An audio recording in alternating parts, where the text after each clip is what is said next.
और सभी भाइयों बहनों का मैं दिल से शुक्रिया अदा करना चाहता हूं कि आप बहुत समय से यहाँ पर हैं, इतनी तेज़ धूप में जिस तरीके से आप सभी ने मुझे मौका दिया कि मैं 2 मिनट अपनी बात रख सकूं, मैं दिल से इसका धन्यवाद करना चाहता हूं। देखिए, पिछले कई दिनों से मुझसे ये सवाल पूछा गया कि राजनीति क्यों? आपने अभी क्रिकेट खत्म करी, उसके बाद कमेंट्री आप कर सकते थे, आपके पास कमेंट्री का कॉन्ट्रैक्ट था, तो फिर राजनीति का फैसला क्यों? और मैं ये बात आप सभी को बताना चाहता हूं कि 2 किस्म के लोग हैं इस दुनिया में। एक ऐसे कि हर मुद्दे पे जो ट्वीट करते हैं एसी कमरों में बैठ के और फिर ट्वीट करने के बाद भूल जाते हैं, और फिर जब कोई दूसरा मुद्दा आता है तो फिर ट्वीट करते हैं। और एक ऐसे भी लोग हैं जो उनकी भावना है इस देश के लिए, वो उस भावना को लोगों के बीच में जाकर कहाँ वो इस देश की प्रगति को देखते हैं, उस प्रगति को लोगों के बीच में लेकर जाकर इस देश को आगे बढ़ाना चाहते हैं। तो जब मेरे पास ये एक डिसीजन था कि क्या मैं सिर्फ एसी कमरों में बैठ के ट्वीट करना चाहता हूँ और फिर उसको भूल जाना चाहता हूँ, या फिर मैं लोगों के बीच में आके लोगों की सेवा करना चाहता हूँ, तो मैंने ये जो राजनीति में कदम रखा, ये एक सच्चे दिल, सच्ची नीयत और एक सच्ची सोच के साथ रखा है। एक ऐसी सोच में कदम रखा, एक ऐसी सोच, दिल, सच्ची नियत और एक सच्ची सोच के साथ रखा है। एक ऐसी सोच में कदम रखा जिसमें ना तो हम झूठे वायदे करेंगे, हम सिर्फ वैसे सच्चे वायदे करेंगे और ऐसे वायदे कि जो हम लोगों के लिए जल्दी से जल्दी पूरे कर सकें। पिछले 4.5 साल में दिल्ली के लोगों के लिए कई ऐसे झूठे वादे किए गए हमारे सीएम के द्वारा कि हम दिल्ली को लंदन बनाएंगे, पेरिस बनाएंगे, हम 100 स्कूल खोलेंगे, 100 कॉलेजेस खोल देंगे, हम सीसीटीवी कैमरास लगाएंगे, वाईफाई लगाएंगे। लेकिन जब कोई भी वायदे पूरे नहीं किए गए तो फिर अब वो जो स्टेटहुड का मुद्दा है उसके पीछे छुपकर गोलियां चला रहे हैं। देखिए, पिछले कई समय से ये भी बात चली कि मैं डिबेट से डर गया, और मैंने इसका जवाब पिछली रैली में ये दिया कि जो व्यक्ति पाकिस्तान से नहीं डरा वो इनकी डिबेट से क्या डरेगा।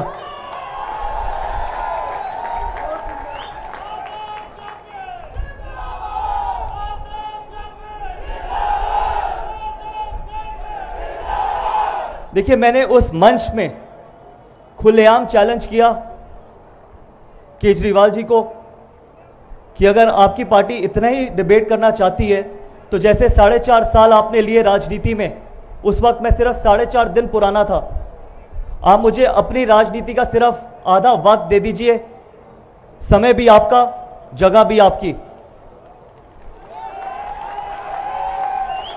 लेकिन उस डिबेट की एक शर्त यह होगी कि ना तो वो किसी सोशल मीडिया और ना ही वो किसी बंद कमरे में होगी, वो डिबेट होगी जनता के बीच में।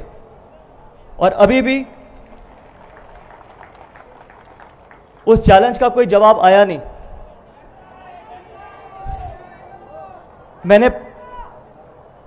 मैंने 15 साल क्रिकेट खेली, लेकिन जिस दिन मैंने राजनीति में कदम रखा 15 घंटे में मेरे ऊपर इतने एलिगेशंस लगाए गए, इतने आरोप लगाए गए कि जो 15 साल में नहीं लगे। कभी नॉमिनेशन रद्द करने की बात, कभी 2 वोटर आईडी की बात, कभी एफआईआर दर्ज कराने की बात, और अब केजरीवाल जी कहते हैं कि मैं 240 दिन देश से बाहर रहूंगा।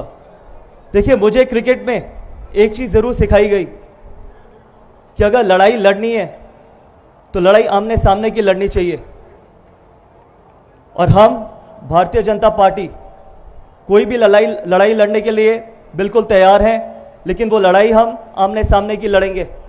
आम आदमी पार्टी की तरह नहीं कि जो 4.5 दिन पुराने एक नेता को उन्होंने पूरी कोशिश करी कि उनका नॉमिनेशन रद्द हो जाए।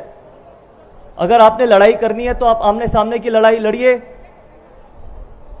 सामने आइए, पीछे से वार मत करिए। केजरीवाल जी ने ऐसे सपने दिखाए जो वो चाहकर भी पूरे नहीं कर सकते। अगर आपका मकसद सिर्फ लोगों के जज्बातों के साथ खेलकर सत्ता हासिल करना है तो इस तरीके की राजनीति पूरे दिल्ली वासी समझ चुके हैं। पहले वो गाली देते हैं, फिर वो माफी मांगते हैं, और फिर वो लोगों के पैरों में गिरते हैं, और जब लोग नहीं मानते तो फिर वो गाली देना शुरू कर देते हैं। तो ऐसी राजनीति सिर्फ सत्ता हासिल करने के लिए। हम ऐसी राजनीति ना कभी करते थे और ना ही कभी करेंगे। भारतीय जनता पार्टी इस दुनिया की सबसे बड़ी पार्टी है, और वो पार्टी इस दुनिया की सबसे बड़ी पार्टी इसलिए है क्योंकि सोच का फर्क है, और वो सोच ये है। मैंने राजनीति, आम आदमी पार्टी बात करती है डिबेट, धरना और ड्रामे की, और हम बात करते हैं डेवलपमेंट की। हमारे प्रधानमंत्री चाहते हैं कि हमारा देश एक सुपर पावर बने। हमारे प्रधानमंत्री विरोधियों की आंखों में आंखें डाल के लगाए गए इतने आरोप लगाए गए, वो कोई भी देश हो उनको जवाब देना जानते हैं, और कई लोग सिर्फ इसका प्रूफ मांगते हैं। और हाल ही में मैंने सुना, साल में नहीं लगे, केजरीवाल जी ने बोला कि जो उनके ऊपर रैली में अटैक हुआ है कि भारतीय जनता पार्टी ने कराया है। पिछले 4.5 साल सिर्फ वो भारतीय जनता पार्टी को ही ब्लेम करते रहे।